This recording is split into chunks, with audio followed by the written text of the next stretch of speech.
A gentleman I've known for quite some time, is no stranger to our countdown, makes the trip from Winston, Salem here to Durham. He's no stranger to Durham, having been a legendary player at North Carolina Central. Robert Massey, in his 5th season as the head football coach at Winston-Salem State, joins us here on the countdown to kickoff. What's going on, Coach Massey? I'm hanging in there, man. Glad to be here. Appreciate you with the invite and enjoying it every year. Absolutely. Thank you for coming. Your thoughts on the Rams season last year? Well, last year, defensively, we were ranked nationally in the top 10. We struggled offensively. We had some injuries. But, one of the things that we kind of struggled with was really our infrastructure. When I talk about that, I'm talking about our coaching staff. We were young on the offensive end. And we hit some bumps in the road, and it hurt us.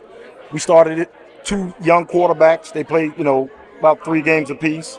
So those guys have had a chance to grow and mature, and that's a good thing going into this season. You mentioned, we were just talking, you just hired Chris Barnett, who was formerly at A&T as an offensive coordinator for several years. A&T put up a lot of points, so I know you got to feel good about that. Yeah, definitely feel good about Coach Barnett. We also hired Glenn Reese, who's the receiver coach over there as well. So what we're trying to do is we've gotten old on offense, but not by players, but by way of the coaching staff. So the maturity factor and the experience in itself is going to help the guys buy into what we're going to do this year offensively, as opposed to some of our struggles from a season ago.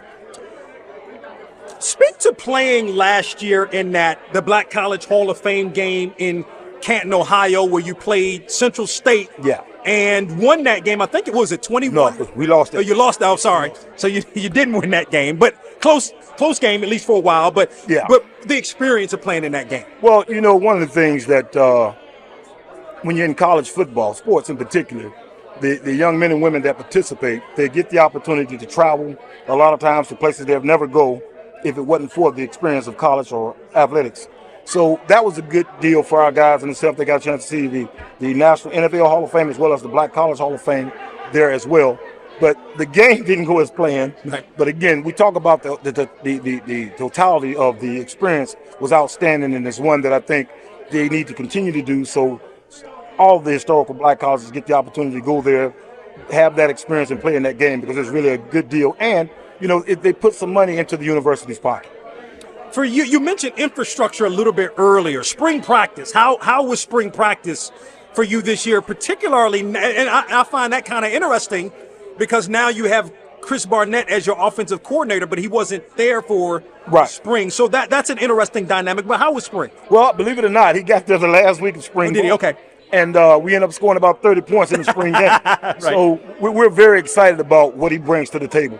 A lot of times, at this day and age, the minute you hire a coach, the first thing kids will do is they'll Google him, or they'll see his resume. Well, he has an impeccable resume to where now he commands the attention from not only the players, but the returning coaches on the offensive side as well. So, and what I saw in that 1 week of preparation was what I needed: professionalism, having a plan in mind, sticking to the plan, and executing the plan.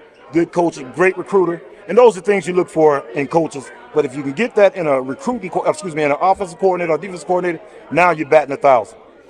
The season were to start today, who would be your starting quarterback? That I do not know. Okay. And the reason being, we did sign 3 other quarterbacks, one transfer and 2 other high school guys. That competition is going to be wide open, because one of the things that I felt real strong about when I interviewed Coach was that quarterback position. For lack of a better word, that's the CPU unit of your team. And he has to make great decisions on the field as well as off the field. And that's what we're looking for in terms of who's going to be our starting quarterback. But now, one guy that's going to be in that backfield, I believe Jatwan Stafford comes back. Yes, sir. For you, running back, was all CIAA or all rookie CIAA, I believe, on last year. Rushed for maybe, I forget what he rushed for, maybe 500. Yeah, right, close to 500 yards. Yeah, 493, I think. But speak to how much more of an expectation you have for him in 2023. Well, Stafford was actually our second string running back. Okay. Asa Barnes, kid that transferred in a year ago from East Carolina. He had most of the rushing, took out that load. He had about 800 yards rushing. He just got injured at the end of the year, and Stafford came in and showed and flashed. And we feel good about our run game. That was probably our strength a year ago. We averaged about 140, 150 yards a game rushing. So you're going to have to run the ball to win games at this level. And we feel good about that going into. Our thing now is really the trigger man. And then some other guys you're expecting to step up for you offensively. Well, we got some guys returning. Local kid, Willett McDuffie, offensive lineman. Keith Quick is our left tackle. We expect those guys to get better because they've been in the system now for 2 seasons. And then, we got, of course, R.J. Mobley, all-conference, preseason all-conference wide receiver, 6'3", 6'4" kid, very productive in the top 10, top 5 in certain categories a year ago in the conference. And then we have some transfers coming in. We got a kid from Durham that was at Miles Dillon that was at Wingate. He's coming on. So, we've tried to address our offensive issues and tried to give Coach Barnett all the talent that we could put around him so he can make sure from day one when we hit that field and when we play, we'll be scoring points. And then defensively, I mean, what are your expectations there and some of the names we need to be on the lookout for? Well, being a defensive guy by trade, I kind of have a better grips on that. We got quite a few guys coming back. Kyle Kamar, Trevor Willett on the defensive line. We got some returning linebackers that played a little bit last year that we expect to mature. Secondary, fortunately, is our stronghold. Jalen Gillette, Narik Smith, Terrell Chance, as well as Terrell Fleming. Those guys, they played a lot last year, and they all had about 3 interceptions apiece. So we expect the defense to continue to be pretty good. We were ranked last year nationally in the defensively, number 10 in the country, and number 1 on first down defense. That's a new stat. Oh, wow. But what that stat tells you is from kickoff, those guys are ready to play. And if we can get offenses playing behind the sticks early, that increases our chances of getting off the field and giving that ball back to Coach Barnett and the offense. I know coaches and you specifically probably don't like to look too far ahead, but I look at that middle of the season schedule, 3 of your 4 games, which is a good thing at home. Yes. For you, Elizabeth City, Bluefield State, and Livingstone. Speak to, especially you're talking about CIAA play, how big that is for you and how important it is for the Rams to play well. Well, our problem has been we've started slow. And the last 2 seasons, we had a lot of games where we were on the road early in the season.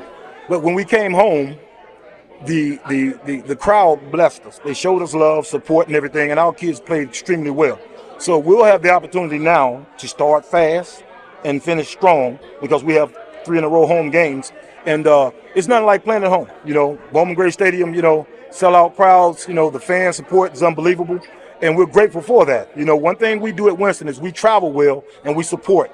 And that's what we're going to continue to do to improve ourselves on that field in terms of winning games. I hadn't said this, but I want to make sure everybody understands our goal is to win the conference this year. It's interesting. We have Adrian Jones here, the head coach at Shaw Trey Oliver of North Carolina Central. Both of those guys played at North Carolina Central, but you were before those guys. They probably looked up to you. You're such a great player at NCCU. What do you remember about those days with the Eagles? Well, you know what? Back then, obviously you didn't have the transfer portal and things of that nature. We assembled a pretty good team, man. I couldn't believe some of the accolades coming into college. Some of the guys had that were at a historical black college for Division II. We had about 3 guys that were actually Shrine Bowl starters. So, back then that was a heck of a feat.